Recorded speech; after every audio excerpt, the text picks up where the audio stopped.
Hi everyone, Aaron here for Zollotech, and it seems people are having more issues with iOS 17, iPhone 16 has more to talk about, and we're expecting new iPads soon, and much more. This is your Apple News Update for the week of October 8th, 2023. Tim Cook was interviewed by Brute Magazine this week and was asked about whether or not we really need a new iPhone every year. I typically enjoy that. I've been using them since the first iPhone, and I've tested the 15 Pro. I'm testing the 15 Plus right now, and I enjoy that, but not everyone thinks it's necessary. When asked, Tim Cook said, "I think having an iPhone every year for those people that want it is a great thing. And what we do is we allow people to trade in their iPhone. And so we then resell the iPhone if it's still working, and if it's not working, we've got ways of disassembling it and then taking the materials to make a new iPhone out of it. I don't think everyone necessarily needs a new iPhone every year. It's nice if you can swap it every year like many people do. They just pay a monthly fee and do it that way. But again, whether or not there's innovation to justify that new phone is questionable. But either way, that was his thought about it. He also talked about having a neutral carbon footprint, that he drives an EV, and much more. I'll link that in the description if you want to check it out. According to Secure Technology Alliance, there's over 25 states working towards digital IDs for Apple Wallet. This is something that some people are enjoying in Arizona, Colorado, Georgia, and Maryland in the United States, but not everyone has access to. It's up to the state and the different government there to actually work with Apple to get this in place. So not everyone is willing to do that, and I don't know that we'll see it widespread anytime soon. That's the same around the world, as I haven't seen it roll out anywhere there as well. So maybe we'll see it in the future, but apparently a lot of different states are working on it.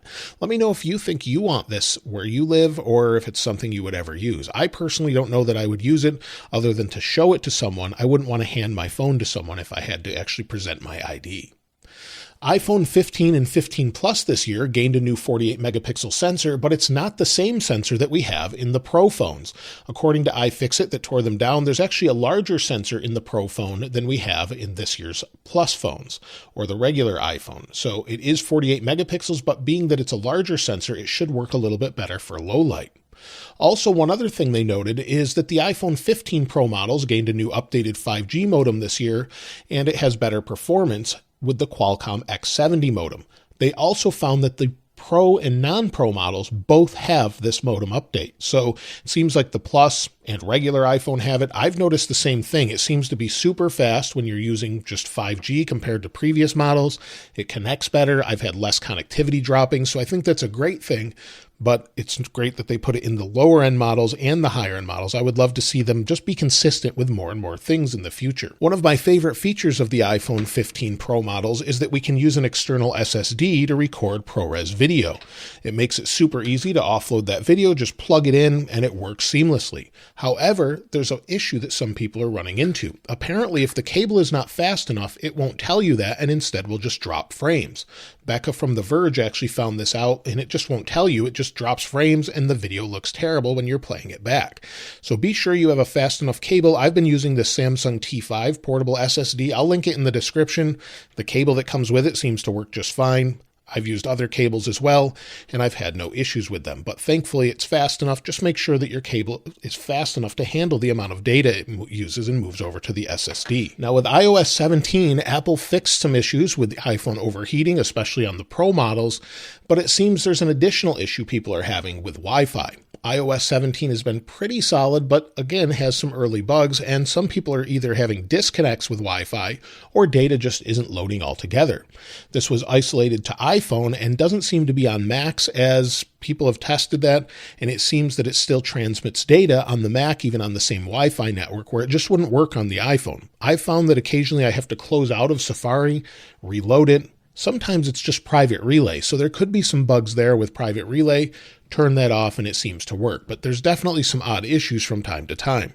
So let me know if you're having that issue in the comments. I think that this is something that more people are experiencing than not, and it doesn't necessarily go from iPhone 15 to just the 15 Pro models. It seems to be all of the models, 14 all the way back to everything supported. So again, let me know if you're experiencing that. I'd love to hear from you in the comments below. Apple Vision Pro is coming out early next year and is going to support screen mirroring.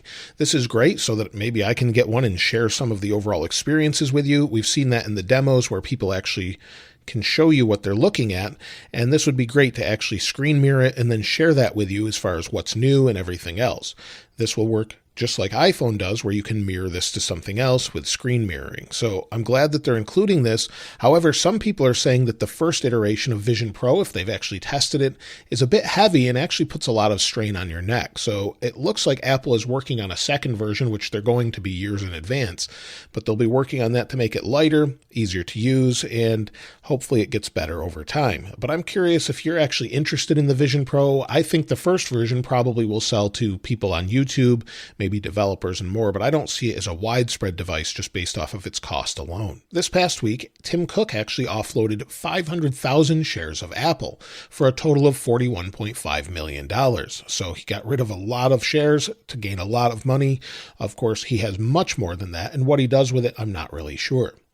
Also, Apple will hold its financial results on November 2nd, 2023. This will be at 2 p.m. Pacific time or 5 p.m. Eastern time. You can listen about their overall financials, what they think about the future as far as iPhones, how they've sold as far as that goes this past couple months, and much more. So if you want to check that out, I'll link it in the description. You can listen to it live when it's available. And usually after these events, usually within a week or so, we typically will have some new products after those financial results. So we may see that this year, we might not. We'll talk about future products in just a moment.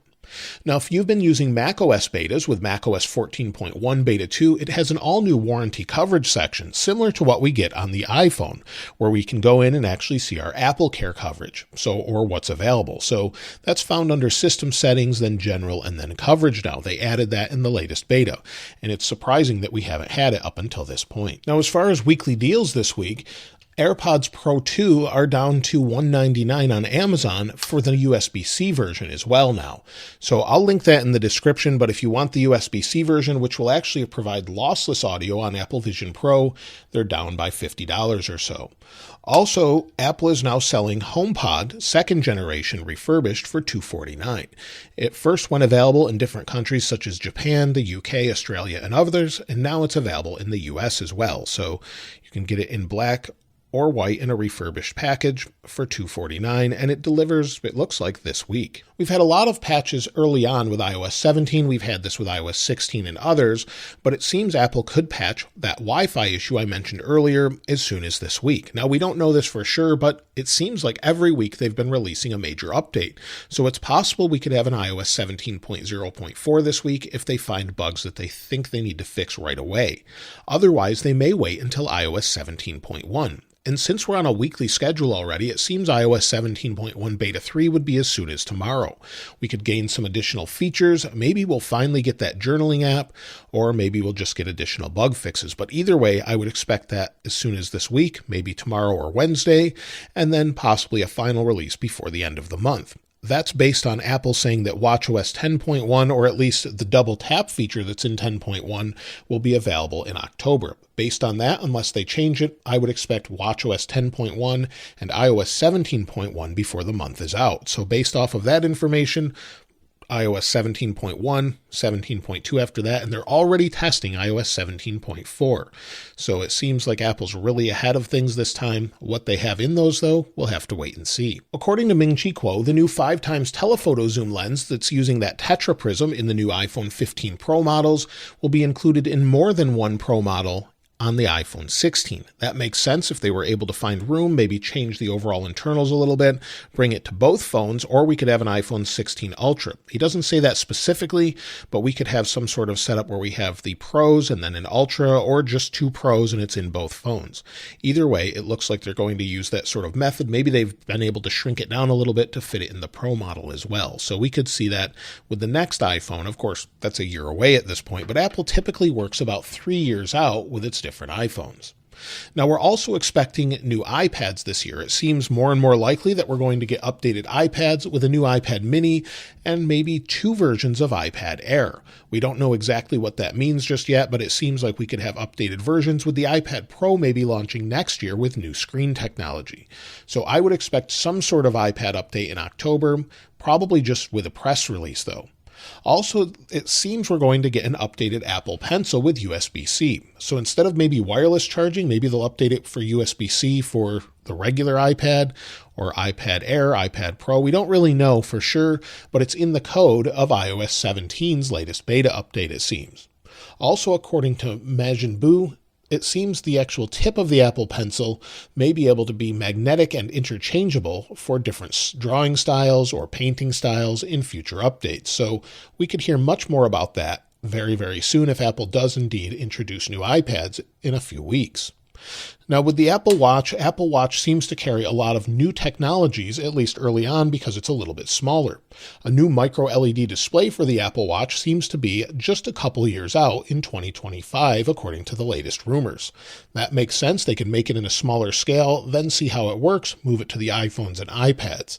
Micro LED is sort of a replacement for OLED in that it can be brighter, last longer as far as color accuracy, and just be more durable overall. So hopefully we'll get that technology in Apple products very soon, and hopefully 100% eliminate PWM. There's also some surprising news about the latest MacBooks. According to Digitimes, Apple is apparently working on updated 14 and 16-inch MacBook Pro models this year. Not that they'd be redesigned, but they'd be more efficient and have a 10% brighter display. So maybe we'll see that. I don't think we'll see the M3 processor. It just may have a slightly updated display. That seems like an odd update, but we could know that within just a couple months. There were also some recent trade-in changes that sometimes point to new models coming as well.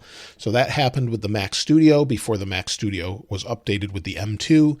So we could see that sooner rather than later, all in press releases. I don't think we're going to have a different Apple event this year. And so that's everything with this week's Apple news. I'm looking forward to maybe getting that journaling app, hopefully with Beta 3. If not, maybe we won't see it until iOS 17.2.